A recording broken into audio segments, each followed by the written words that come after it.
Hey, it's Kyle here, and today I'll be reviewing episode 5 of Obi-Wan Kenobi. Obviously, there will be spoilers, so if you haven't watched the episode yet, don't watch the review. Overall, really enjoyed this episode. There's some things I've been hoping to see in the series that we finally got in episode 5, so I was really excited about that. Great interactions between some characters, some very emotional moments. Overall, really enjoyed this episode. First off, the thing that I've been hoping to see for a while that I was super excited that we finally got was some Obi-Wan Anakin flashbacks. It's actually when the episode first started, that was in my head. I was like, I'm kind of disappointed we haven't got any flashbacks, and almost immediately you got that flashback. I still kind of wish they'd sprinkled in a little bit more earlier in the series instead of waiting to do this until episode 5. Maybe a nice little build up or other interactions between Obi-Wan and Anakin that kind of inform who they are today. But I'm not going to complain about what we got in episode 5. This interaction was great, very much obviously informed their strategies in episodes, stuff like that. Always love seeing lightsaber duels, so seeing that as a training montage kind of thing between Anakin and Obi-Wan, amazing. Always love seeing Coruscant, so anything that gets us back there, I'm very much in favor of. So hopefully, episode 6, I'm kind of hoping we'll get a little bit more Obi-Wan Anakin flashback. I'm not sure if we will, but I would really enjoy seeing more of that, honestly. Reva, third sister, very much enjoyed her interaction with Obi-Wan and how Obi-Wan was kind of playing her, but she was kind of aware she was being played, but in the same way he still was able to play her and kind of nudge her along towards her plot of revenge against Anakin / Darth Vader. Of course, the big reveal that she was a youngling was revealed. I think everybody was guessing that. And I don't think they initially were trying to hide that. I think as one of those things, it was kind of a reveal back there. Was like, oh, this is not a shocking twist. You know, I think they were expecting people watching along that was going to be their educated guess, that's who she was and how she was able to know that Vader was Anakin. I think the part that I enjoyed that I didn't necessarily anticipate was that Vader was aware of that. He knew she knew. He was just kind of using her. So it kind of shows you to the extent the dark side users are willing to go to get reach the goals thereafter. Anything's justified in their mind. And very much with Reva, you see that her lifelong quest for revenge basically turned her into the monster that she is trying to exact revenge about. And you definitely see that with Obi-Wan, kind of telling her that, like, how did you let this turn you into this monster that you hated so much? Loved all the Vader we got to see in this episode. Again, much like the Anakin flashbacks, getting to see him in the costume, lightsaber duel Reva, very cool. Really enjoyed it. Very much enjoyed seeing how much more powerful he was compared to her and really the other Inquisitors in general.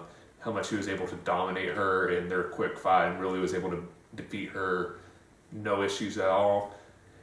Very happy they finally unveiled the Grand Inquisitor was still alive. I kind of wish they hadn't really approached the storyline this way. I think I'd heard some other people, I know specifically on Star Wars Explained, had mentioned this idea that instead of maybe pretending he was dead the entire time, it would have added more drama if he was like in a coma the entire time and has a back to take, and then that way Reva knew she had a ticking clock that I have to get this done before he comes out of it and tells everybody I'm the one who actually injured him, not Obi-Wan. So I think that would have played a little bit better than, oh, he's dead, no, he's not dead. But I'm at least glad they did reveal he was still alive to kind of get rid of the issue of him being alive later in Star Wars Rebels. I'm glad they just didn't ignore that and go like, oh, well, we never said he was dead, so he just came back, you just didn't see it on screen in Obi-Wan. So I am glad they at least revealed it on the series. I'm kind of interested to see how much he'll play into episode 6, if he'll more focus on Vader. Kind of curious about that, see how that plays out. The scene with Tala's kind of last stand and her death with her droid, and sorry, I forgetting the droid's name off the top of my head. Found that very emotional. I think they played that really, really well. One thing I was thinking of that scene when the droid was fighting him off and everything is how well Star Wars is able to get you to care about droids almost every single time. I can't really think of many cases where they've clearly had a droid that they want you to care about that you ended up and didn't immediately care about. But that droid and Tala's kind of last stand and their death, very emotional. At least for me, I thought they played that really, really well. And the fight scene in general, I think they played really well. That, you know, the stormtroopers came across as not being completely incompetent. They could hit things. They were accomplishing goals. But the plucky beginnings of the Rebel Alliance, you can see, as they're starting to be willing to fight back and kind of doing more guerrilla style stuff versus just standard military practice, and how they're attempting to resist the Empire. I enjoyed that part of it. I'll say I did not see the ship trick that they used to get away from Vader. I did not see that coming. I did not notice the other ship sitting there, and when Vader was using the Force to prevent the decoy ship from escaping. So very well played. You tricked me on that one. The reveal at the end that, you know, Reva was still alive and she found the thing that kind of gives some hints about Luke. Parts of it I'm happy because I think that means we're going to get to see more of Luke in episode 6. And I was kind of wondering, it's like, are we not going to really get much Luke at all in this series? That was going to be a little bit of a surprise to me. So I think we're going to get some Luke in episode 6. So that's going to be pretty cool. And I'm assuming the big showdown is going to be on Tatooine. I'm just kind of curious how they're going to play it, where Obi-Wan's going to be able to go back into hiding and Vader doesn't know, and the Inquisitor apparently doesn't know. So I'm very curious to see how they wrap that up.